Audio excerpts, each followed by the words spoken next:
Welcome to Talk to Me Baby, the show that believes knowing yourself and living in accordance with who you are is the biggest asset you can possess in life. I'm your host, Emily the Adamas, and today we are going to talk about how to set a theme for 2024. So I'm sure you are all familiar with the concept of New Year's resolutions, the idea of having a word for the year, or intentions for the year, or goals for the year. I'm sure we've all had that experience of setting a goal, a resolution that just dies by February. But the idea with a theme is that it's something you are going to embody. So let's get into it. We will do small talk first. I'm going to share what my theme is going to be because I think it's going to be the easiest way for us all to kind of understand what we're going for here. Think of yourself walking into a party in 2024. What's going on, right? That is the theme. And when you're going through this year, and you want to remind yourself of what it is you're supposed to be embodying, the idea is that this theme is something that is tangible to you and something that you can step into. In Atomic Habits, James Clear talks about how you have to think of yourself as a different person. You have to set up a different identity for yourself in order for the habits to stick. And that's kind of what we're doing here. We're creating a big picture theme for the entire year that you can always refer back to.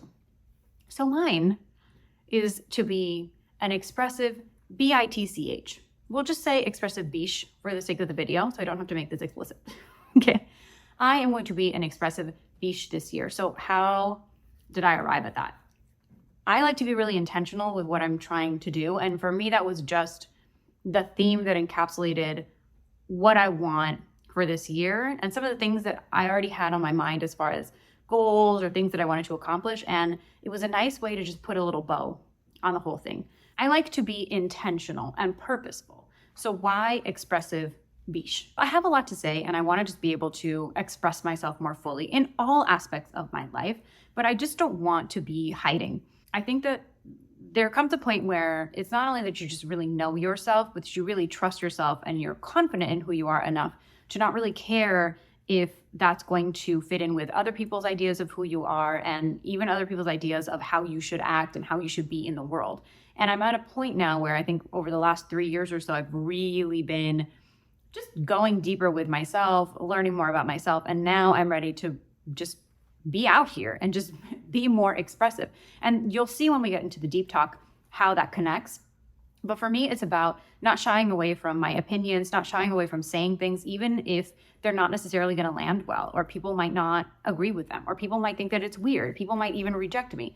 I am okay with all of that because at this point in my life, the cost of not truly being myself in all ways is just not worth it to me.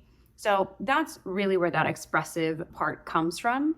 And then the biche part, this is where we're going to have a lot of fun because I have been a people pleaser for a very long time. And for me, particularly what ends up happening is that, especially in professional settings, I will put the things that I want to work on, the things that are important to me on the back burner and work on other things. So things for a client or an opportunity comes up and I will take everything that I was planning on doing and set it aside. It's very easy for me to do that.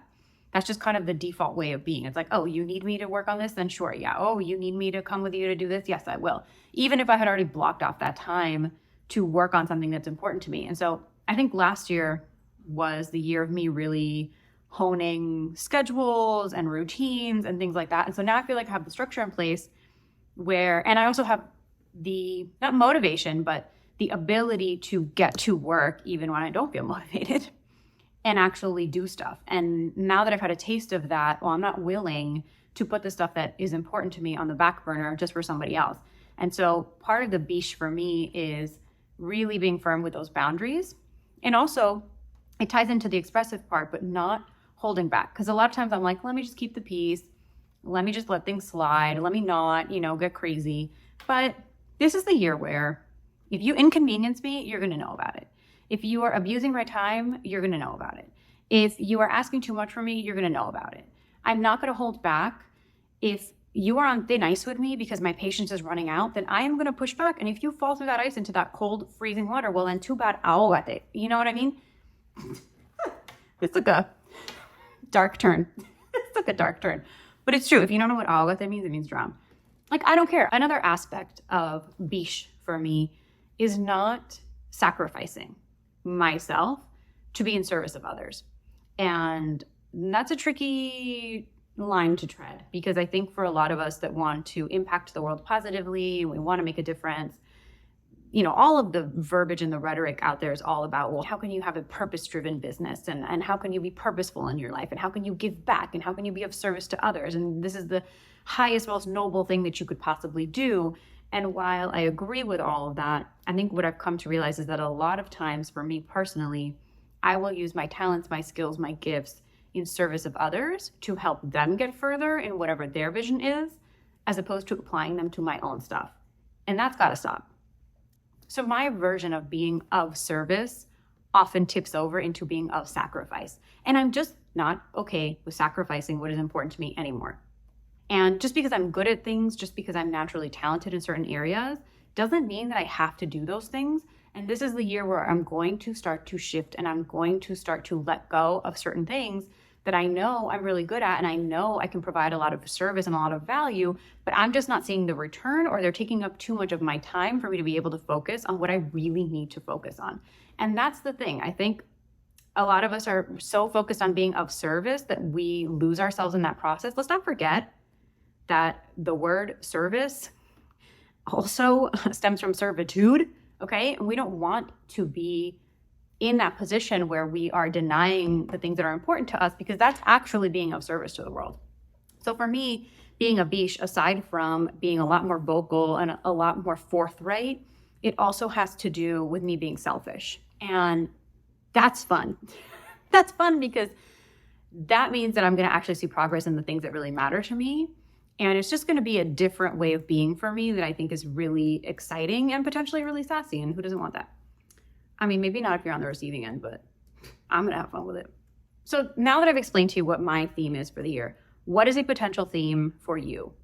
What is it that you are trying to embody? What's that energy that you're trying to embody? We talked about this in a previous podcast episode where I kind of took you through my current goal setting, planning thing. We're going to expand on that in this episode in Deep Talk. But that whole concept of thinking about not only the tasks that you have to get done, but then the energy that you want to embody, that's what's going to help you actually do those things in 2024. Because the setting of the resolutions and the making of the list, that's great, but you need something that is driving you home. You need a North Star. So what is your theme for the year? Share it down below in the comments if you want. I would love to know. Let's move into Deep Talk. So how am I going to actually ground this? Because that's great that I have this idea of expressive biche, but then how does that translate into reality, and how do we actually make that a thing? So this I'm going to borrow from a business philosophy, okay? Because I've been working with a client that runs on something called EOS. EOS stands for Entrepreneurial Operating System. And it's similar to something like a Scrum or an Agile. Maybe you're familiar with those kinds of things. It's how to basically organize yourself and be productive in a way that gets you closer to your business vision and your business goals. And it works extremely well. I mean, it is the most productive, efficient, and I would say effective method of running a business that I've ever come across. And I really wish that I had had this in corporate, because I think it just would help with everything. I mean, as part of EOS, you have this methodology, but then you also have these tools that you're supposed to use to really just help you get things done without any of the drama and the politics and a lot of the BS that comes with working in teams or working in bigger organizations. So I decided that I was going to do an experiment, and I was going to EOSify my life goals for 2024. And I wrote an article outlining this whole process in detail. It's on my website. I will leave the link below. I highly recommend that you take a look at it, because it's going to break things down into more detail here, and you'll just be able to see visually what I'm referring to. But the idea is that you ask yourself, okay, this is my vision for 2024. Expressive biche, okay? Expressive biche coming soon to you. What does that look like in 3D reality? Like, what would that look like? So for me, some of the things that I wrote down are dopamine dressing, getting into poetry and creative writing more, exercising, setting boundaries. Like, there are all these kind of bigger picture things. So we're kind of breaking down, what does expressive biche mean? And then what you do with EOS, and why I think it's so effective, is that you prioritize. Because similar to, any small business, and I think a lot of us struggle with this too, just in life, you have this idea of all of these things that you want to do, but then where we struggle is the prioritizing, because we just want to tackle everything at once. So then you're kind of doing all of the things simultaneously, but you're not actually making any progress in any one area. So the idea with EOS is that you outline all of these things that you could potentially do, right, throughout the year. Basically, you do a 3-year picture, then a 1-year plan. You ask yourself in that 1-year plan, okay, what does that look like for this year? And then you break it down into something that they call rocks. And that's just their terminology for a goal. But a rock is essentially something that you are going to accomplish within a 90-day time span, because EOS works in quarters, right? So for this quarter, these are our priorities. And you cannot have, there are very strict rules on EOS. Keep in mind, I am not following this to the T, okay? If you wanted to, either for your personal life or for your business, I would highly recommend that you check them out. You can either find them online in their website, which I'll leave below, or you can read the book Traction by Gino Wickman, who's the guy who created EOS in the first place. And you can get more information. But basically, you're not supposed to set yourself up for failure by trying to do too much. And I think that's the most important thing, is that we get really excited and we get really full of motivation at the beginning of the year. And then how many of us have that experience that we just peter out, we burn out because we're trying to tackle too many things. And so when you set the rocks, you decide, okay, these are my 3 to 7 priorities. I think I set 4 for myself for Q1, if I'm not mistaken. And in that article that I wrote, you'll see that there's a list of things that's more than 4. And then I selected what it is that I was going to focus on. And then you basically put it into measurables.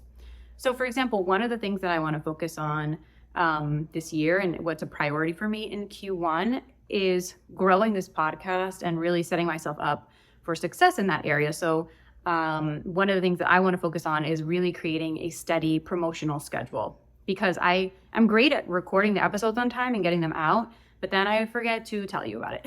That's not good. I need to work on that side of it. So that's what I'm going to prioritize. And then I have some other things related to my email list, for example. Poetry, that's something that I'm going to work on this year. I'm going to join a writer's group. So we put things into nitty gritty, like this is going to actually help me accomplish the goal. Right? It's not enough to just say, oh, I want to write more and I want to focus on poetry this year. Okay, but how are you going to do it? Right? For me, I want to join a writer's group because I want to take this seriously and I want to develop my craft. So depending on what it is that you're trying to accomplish, we break it down, and then the rocks are broken down. Cat, you're blocking me, baby. Stealing my spotlight. Okay, and then once you kind of figure out what your rocks are, you take it even a step further and you create milestones and you give yourself due dates. I'm going to do this by this date. Now, I'm not going to lie to you. This is the part that gives me heebie-jeebies personally. And I think it's because I'm really good at the ideation. I'm very good at thinking strategically and seeing all the possible avenues that you can accomplish something.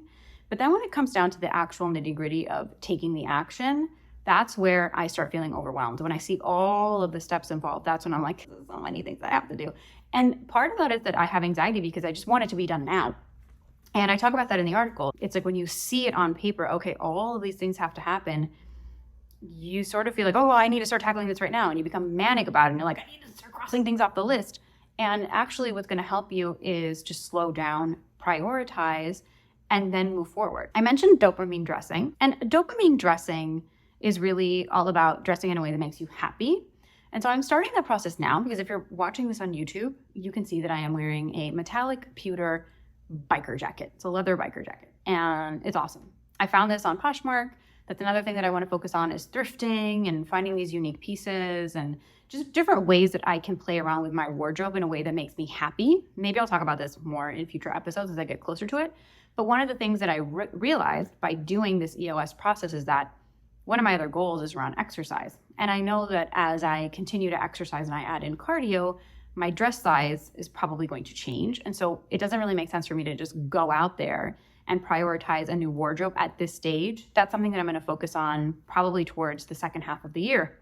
And that's also why I like EOS, because it just gives you a better picture of how you want to map things out. Not everything has to happen right this second.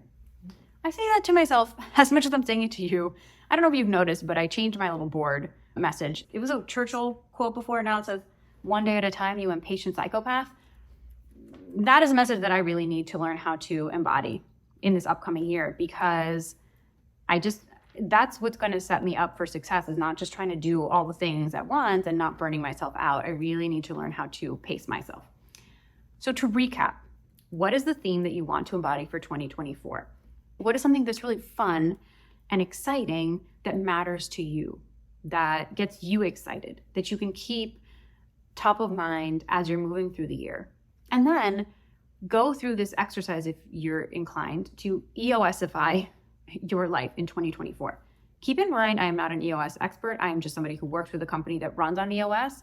If you're interested in EOS from a business standpoint, like if you run a business, or even if you have a team or a department that you're in charge of, I highly recommend that you check out EOS because it makes teamwork, it makes communication, it makes everything so much smoother. And there's a very specific way that meetings are run according to EOS, which is really interesting. So I highly recommend that you check that out. I'll leave a YouTube link down below to their YouTube channel where they talk about the L10 meeting and what that means, because I can just tell you it is the most efficient meeting. I mean, I go back and I think about some of those managers meetings that I was in corporate, and Lord Almighty, the way that we wasted time.